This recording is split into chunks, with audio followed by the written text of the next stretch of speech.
1 kilometer yung layo ko sa pickup. Pagka open ko 2.8 kilometers, walang nya. Naglagay na daw siya ng faster matching para daw hindi na siya mag-add. Overload yung ipapadala, sabay faster matching yung pinindot. Joshua Pogi. Joshua po. Joshua. So pa marinig yung Pogi. So meron na tayo 11 bookings, 1,000. Yung mga sir, check nyo na yung rider things natin. Baka nandito na yung mga kailangan nyo. Yung link nasa comment section or description. Ride safe and grind well mga boss. Alright mga tol, time check, alas 2 na, sakto. Kalalabas ko lang ulit. Bali yung gamit kasi natin ngayong motor, 6 na. Sobrang tagal na nito na tenga eh. Puro cycle kasi ginagamit ko sa biyahe. So as of 2 PM mga tol, so meron na akong 7 bookings, 740. Ngayon meron tayong pipick upin dito mga tol, going to Mandaluyong. Mag-aabono tayo. Lalamove pick up, Baby Albiran. Check natin dito mga tol. Okay na po.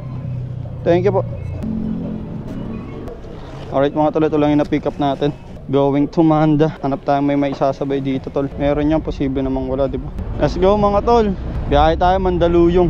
Bali kaninang umaga pala na biyahe na din ako, pero gamit ko motor cycle. Kumita rin naman tayo ng 700 kahit papaano.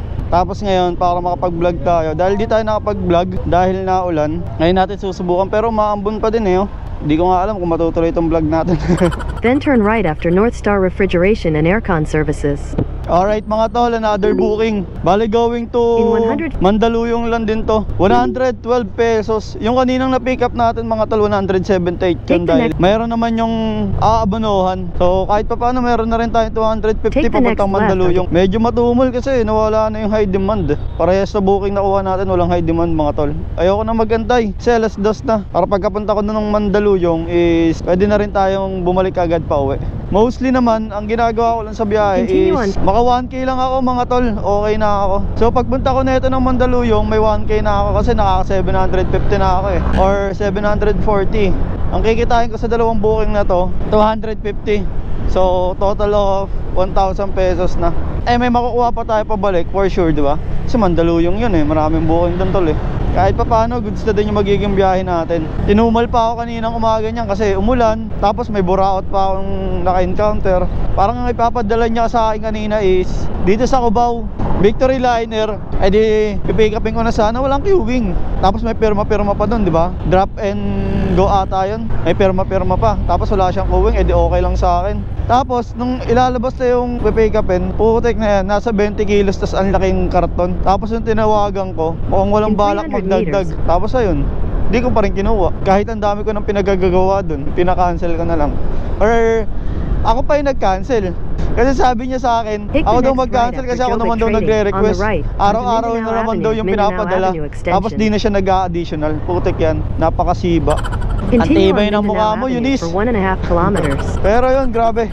Grabe mga ganun tao, no? Pinaglaban pa niya na lagi siya nagpapadeliver nun. Tapos hindi naman na daw siya nag-a-add doon. Actually, ang sabi niya pa nga sa akin, naglagay na daw siya ng faster matching para daw hindi na siya mag-add. Putik na yan. Overload yung ipapadala, sabay faster matching yung pinindot. Imbes na queuing, tapos mag-tip na lang kasi mabigat na, tapos ang laki pa eh. Kaso wala, antibay talaga. Medyo na-stress lang ako doon, pero tuloy pa din yung biyahe. Di kasi pwedeng masira talaga yung buong ano mo, araw mo tol. Baga masira ka sa ganung booking, tuloy pa din. Actually sobrang late ko na nun. Alas 9 ata nangyari yung pangalawa kong booking. Tapos pagka cancel ko na, nakuha ako ng mga 9:45 na. Bali ipapapap ko na lang sa inyo dyan yung video na nakuhaan ko. Araw-araw daw pinapadala ni madam, galing Baguio. Isang box lang naman siya, kaso malaki talaga. Mas malaki sa ano, lalabag. Or hindi rin siya kakasya sa lalabag. Eh kaysa naman ayusin ko pa yung lalabag ko, tapos di ka rin naman mag-a-add, diba? Eh di wag na lang tayong parehas mag-effort. Ganun din yun eh. Papahirapan pa natin yung mga sarili natin eh. Anyway mga tol, naka-move on naman na ako. Nagkwento ko na lang sa inyo para kahit papaano eh alam nyo yung nangyayari sa kaganapan natin dito sa pagiging delivery rider, diba? Minsan matumal, madalas maraming charis lang. I know my drop-off lane. Ayun lang, putik yan. Di pa matawagan yung ano. Dito tayo sa drop-off. Your destination is on the right. Sorry, unable to complete your call. Tanong natin si Jeep. Jeep, pwede magtanong, saan po yung J ko? Dito sa loob mismo? May yung katabi ng romantic baboy? Okay, okay. Thank you, Jeep. And the first runner-up. Putay na, takbo tayo tol. Di makontak tol eh. Number you have dialed is either unattended or out of coverage area. Please try your call later. The subscriber cannot be reached. Please try again later. Di natin makontak. Pero sabi niya naman dito lang sila sa Jayco. Ito, Jayco. Baka dito. Lalamove yan ma'am? Papunta po ito kay Jane. Si Rio Bet yung pagpip... Okay na po. 112. Sa inyo po bayad?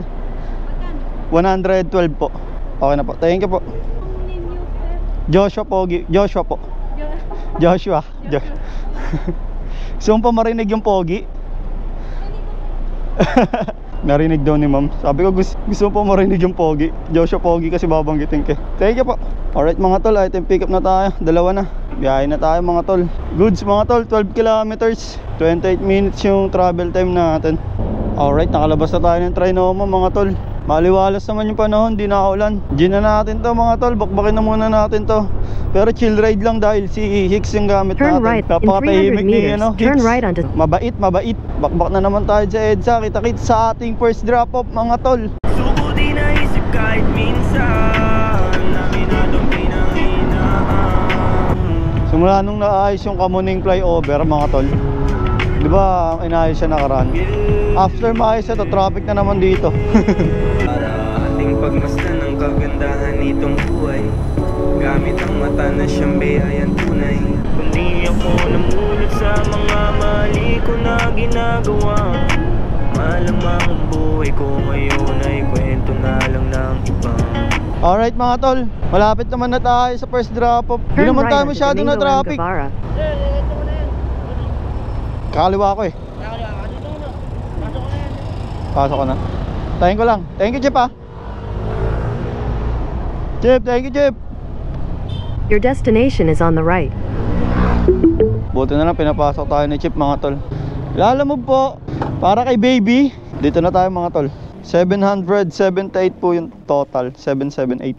778 na lang po. Ito po. 22 po. Thank you po. Alright mga tol, delivery completed tayo. Puntahan naman natin tong isa nating drop off. 2.3 kilometers, 10 minutes going to last drop off. Take the next right onto Samat, then turn right onto Calbayog Street. Sobrang traffic siguro sa part na to. Kada kanto may enforcer eh.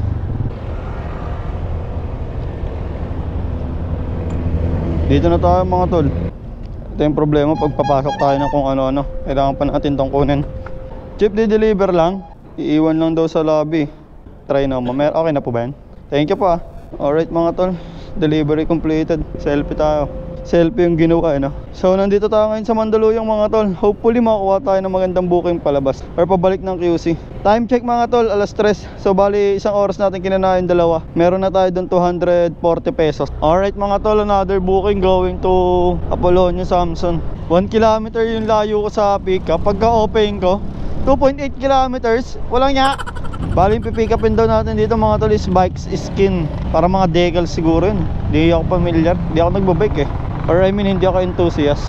Bali yung fare naman neto mga tol is 142 pesos. Buti na lang may additional 20. Tapos nagpindot pa sila ng faster matching. Alright mga tol, tignan natin kung pwede nating ilipax ng tulak gaming to. Tignan natin kung matutulak gaming natin dito. Di ata pwede nung may bantay eh. Tulak gaming ko sana tol. Madadali pala tayo. Pero actually pwede kong lakarin eh no. Lakarin natin tol. Parada tayo dun. Don Domingo M. Guevara. Dito mga tol oh, may parkingan yung mga delivery riders. Actually dapat dun ako sa kabila eh oh. Para lang hindi na ako hindi na ako umikot. Ang layo pa kasi ito lang yun oh. Walk trip lang natin. Your destination is on the right. Dito red materials. Hindi na tayo lalayo. Pick up po. Ay, thank you po. Okay na po ito? Sige po. Thank you po. Thank you po. Alright mga tol, item pick up tayo. Ang haba ng pick upin natin mga tol. Plus 20 lang. Hiritan ko pa kaya ng dagdag no. Charis lang. It's all goods in the hood sa mga tol. Going to buy isa to 142 pesos. Ayusin muna natin to mga tol. Sir, sa YouTube Papa Josh, sir. Subscribe mo na lang sir. Papa Josh, sir. Ito sir, may sticker ako dito sir oh. YouTube tsaka Facebook. Papa Josh. Thank you sir ah. Sir. Thank you sir. Thank you sir. Ingat, ingat.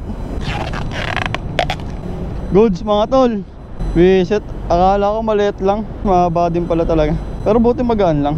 Yung isang ko, binitbit niya lang tol oh. Kaso ayokong bitbitin ng ganun eh. Gusto ko yung komportable ako eh. Alright, item pick up tayo mga tol. Hanapan natin ito na masasabayan. Di pwedeng hindi. Nagpawisan ako dito. 15 kilograms daw na bigas mga tol. Tsaka isang paper bag. Kunin kaya natin to. Tara. 15 kilos na bigas tsaka isang paper bag papuntang Bagong Pag-asa. Tayo na, sabay na natin yan mga tol. Para isang bakbakan na lang. Okay, di pala pinapakita yung daanan dito sa maps mga tol.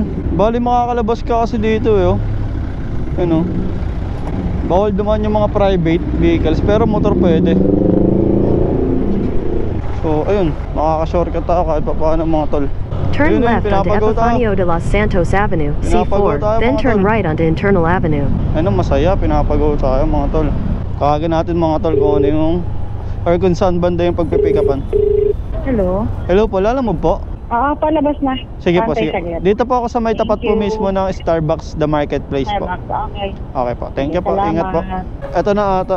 Ito na po, okay na po. Thank you po. Salamat. Okay po. Doon na daw yung bayad nito, sir. Sige po. Thank you po. Alright mga tol, item pick up tayo. Going to Bagong Pag-asa tsaka isang Baysa, Homart. Bakbakin na natin to mga tol. Let's go. 37 minutes, 11 kilometers. Putik yan, malayo-layo na naman yung bakbakan natin tol. At least mabalik na tayo ng Baysa. Pwede na tayo umuwi pagtapos nito. Bali yung fare pala nito mga tol is isang 111 tsaka isang 142. So 250 yung total no. Kanina kasi meron Continue tayong straight, inabono kaya then may turn plus left 50 onto Garden umabot ng Way. 300 eh. This time naman 200 pesos lang yung mapupunta sa atin dito. Pero it's all goods in the hoods mga tol. Ang importante may dalawang booking tayo pabalik ng Baysa. At pwede Turn na tayong left onto matulog Garden pag Way, uwi. then turn right onto Epifanio lang. de Los Santos Avenue. Itakit sa drop off mga tol. Kahit na dami pa nila sinasabi baliwala. Sarili ko ang nakakaalam, sarili ko lang din ang kakapa. Hindi ko na alam kung paano bumalik. Sa daming problema buti na upuha pa rin ngiti. Nagulat pagbakas hindi na ako gaya noon. Nabarumbado at alipin ng mga bulong. Namulat ng paniniwala sa Panginoon. Ang nagsalpa sa akin sarili na nakakulong. Pagtitiwala sa sarili lalong di nalasan. Kasi alam ko na makakamit. Sinakripisyo alam ko naman nagpapalik. Alam ko din naman sa huli ang lahat ng ito ay lilisan. Pag-uyon paghanap ay sumitin na lang ang bawat sandali. Alright mga tol, malapit na tayo. In six- Dito tayo sa likod ng SM North eh. Take the next left onto Road 3. Dito na rin naman tayo mga tol. Hello po, good afternoon po. Lala mo po? Dito na po ako sa may exit po. Sige. Antay lang ko yung papaba na. Okay po, thank you po, ingat po. Tayo natin dito mga tol. Lala mo po? Para kay Amor? Wait lang sir. Ito po. 111. Ay, okay na po ito. Thank you po, God bless po. Alright mga tol, 111 binigyan tayo ng 120 pesos. So may plus 9 pesos pa tayo dito mga tol. Going to Baysa naman tayo mga tol, Homart. Para sa ating last drop off. SG! In 300 meters, turn right onto Halmart Road. Alright mga tol, going to Baysa, Homart na tayo. Less than 1 kilometer na lang to. Okay, so traffic naman here sa Baysa. Oh my fucking god, 20. Tayo dito mga tol. Dito yung nakapin eh. Your destination is on the right. Sa inyo sir, bali 140 to po. Di kasya sa bag eh, kaya ano eh. Dito na isabit eh. Uy, may tip pa. Thank you Chip ah, God bless po. Alright mga tol, binigyan tayo ni Chip ng 150, 170, 180, 142. So may plus 38 tayo dito mga tol. Siguro in total nasa 50 na yung tip ko. Goods na goods. Ayusin lang natin to mga tol.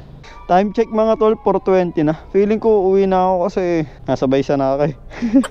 Tayo na ganito ako kapag bibiyahe ako pa Baysa. Tamad na ako umalis dito tol. Unless magkaroon ako ng booking na sobrang ganda, yung mapapalabas mo ako ulit. So ayun, 4:20 PM mga tol. Lumalabas tayo ng bahay 8. So meron na tayo 11 bookings, 1,187 pesos. Tapos yung tip ko siguro mga nasa 50 pesos. Ganun lang yung nagiging biyahe natin ng 8 hours mga tol. Di naman ako nabiyahe ng lagpas 8 hours. 8 to 5:30 or 6. Ay na yung sagad. Pero yung sobra-sobra sa gano'n, kunyari 12 hours na magbabiyahe, nakakaumay yun. Bali ang ginagawa ko na lang pag ganun mga tol is nag-e-edit na lang ako, kaya ako maaga umuwi. Siyempre pinaglalaanan din natin ng oras yung pag-e-edit, kaya kung papansinin nyo, madalas tayo nakakapag-upload.